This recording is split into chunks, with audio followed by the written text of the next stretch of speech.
Everyone, ఈ వీడియోలో కొత్తగా 10 రాష్ట్రాలకు కొత్త గవర్నర్స్ను నియమించారు కదా. సో వాళ్ళ గురించి ఏ రాష్ట్రాలకి ఏ గవర్నర్స్ నియమించారో, అలాగే బేసిక్ డీటెయిల్స్ అనమాట. ఏ ఆర్టికల్లో గవర్నర్స్ గురించి ఏముంది ఎగ్జామ్ పాయింట్ ఆఫ్ వ్యూలో ఇంపార్టెంట్ అనమాట. సో ఆ డీటెయిల్స్, బేసిక్ డీటెయిల్ అలాగే కరెంట్ అఫైర్స్, స్టాటిక్ డైనమిక్ రెండు చూసుకోవాలన్నమాట మనము. సో ఫస్ట్ వచ్చేసి 10 రాష్ట్రాలు. ఆ రాష్ట్రాలు ఏంటి అంటే తెలంగాణ, రాజస్థాన్, సిక్కిం, జార్ఖండ్, ఛత్తీస్గఢ్, మేఘాలయ, మహారాష్ట్ర, పంజాబ్, అస్సాం, పుదుచ్చేరి. సో ఇక్కడ ఫస్ట్ మనకు తెలంగాణ అనమాట, జిష్ణుదేవ్ వర్మ అనమాట. ఇంతకుముందుకు సిపి రాధాకృష్ణన్ ఉండే, తను మహారాష్ట్రకు షిఫ్ట్ చేశారనమాట గవర్నర్గా. సో జిష్ణుదేవ్ వర్మ. సో తెలంగాణకి ప్రజెంట్ గవర్నర్ ఎవరు అంటే జిష్ణుదేవ్ వర్మ అనమాట. సో ఇంతకుముందుకు తను త్రిపుర డిప్యూటీ సీఎంగా వర్క్ చేశాడు. నెక్స్ట్ వచ్చేసి రాజస్థాన్కి వచ్చేసి హరిభావ్ బగడే అనమాట. హరిభావ్ బగడే ఇతను మహారాష్ట్ర అసెంబ్లీ స్పీకర్గా వర్క్ చేశాడు. అలాగే సిక్కిం రాష్ట్రానికి ఓం ప్రకాష్ మాథూర్ రాజ్యసభ ఎంపీ అనమాట ఇతను. అలాగే జార్ఖండ్ వచ్చేసి సంతోష్ కుమార్ గంగ్వార్. ఈ సంతోష్ కుమార్ గంగ్వార్ వచ్చేసి యూనియన్ మినిస్టర్. ఛత్తీస్గఢ్ వచ్చేసి రామన్ వచ్చేసి రచ్చ, ఇలా గుర్తుపెట్టుకోండి. సో రచ్చ మూవీ ఆర్ రచ్చ అని అట్లా గుర్తుపెట్టుకోండి. నెక్స్ట్ వచ్చేసి లోక్సభ ఎంపీగా వర్క్ చేశాడు, అస్సాం ప్రాతినిధ్యం వహించాడు అనమాట ఇది అస్సాంకి. సో ఇది రామన్ డేకా. మేఘాలయ వచ్చేసి విజయశంకర్. సో విజయశంకర్ కర్ణాటక మినిస్టర్ అనమాట. సో విజయశంకర్ అనమాట, మేఘాలయ విజయశంకర్.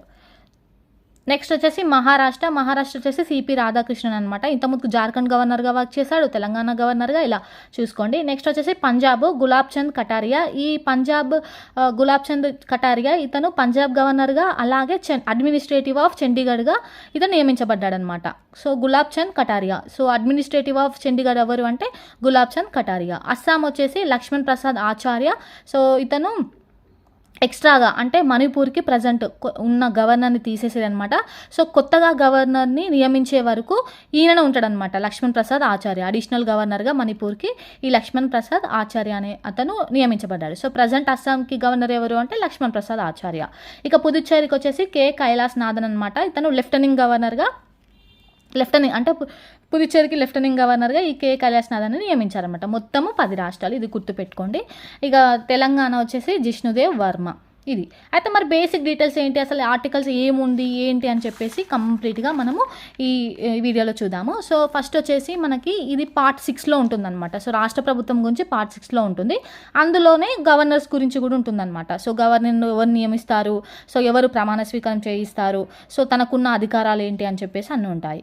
సో మనకు బేసిక్ డీటెయిల్స్ ఏంటి అంటే, సో 153 ఆర్టికల్లో సో ఏంటి అంటే ఒక రాష్ట్రానికి ఒక గవర్నర్ ఉంటారని చెప్పేసి ఉంటుందన్నమాట. సో ఒకే రాష్ట్రానికి ఒక పర్సన్, ఇప్పుడు ఫర్ ఎగ్జాంపుల్ ఒక పర్సన్ ఉన్నాడు, ఈ పర్సన్ ఒకే రాష్ట్రానికి ఉండాలా, అంతకన్నా ఎక్కువ రాష్ట్రాలకు ఉండొద్దా అంటే సో అలా కూడా ఉండొచ్చు అనమాట.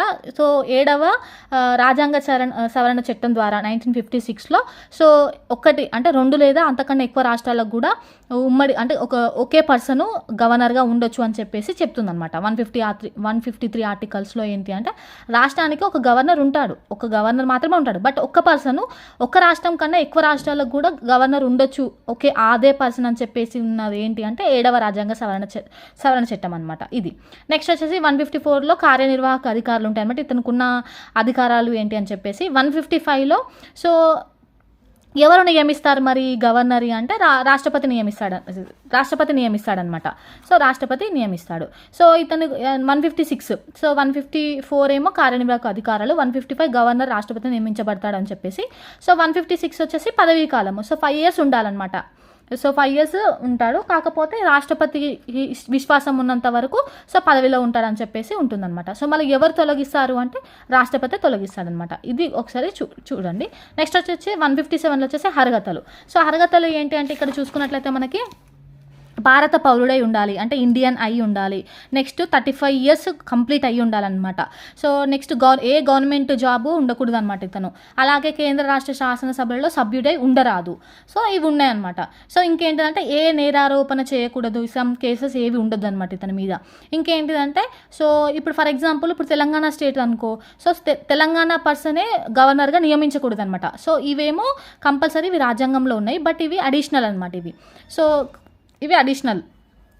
అంటే వీటికి చట్టబద్ధత లేదు, కాకపోతే ఇలా ఉండాలి అని చెప్పేసి ఉందన్నమాట. సో వేరే రాష్ట్రాల వాళ్ళు ఉంటే బెనిఫిట్ అని చెప్పేసి, అంటే రాజకీయ పరంగా సో అదే రాష్ట్రం వాళ్ళు ఉండొద్దు, సో వేరే రాష్ట్రం వాళ్ళు వేరే రాష్ట్రాలలో గవర్నర్గా ఉండాలని చెప్పేసి ఒకటి ఉందన్నమాట. ఇంకొకటి ఏంటిదంటే, సో ఇప్పుడు రాష్ట్రపతి గవర్నర్ని నియమిస్తాడు కదా, సో అంతకుముందుకు ఈ చీఫ్ మినిస్టర్ని సంప్రదించాలి అని చెప్పేసి ఒకటి ఉందన్నమాట. సో ఇది చూడండి.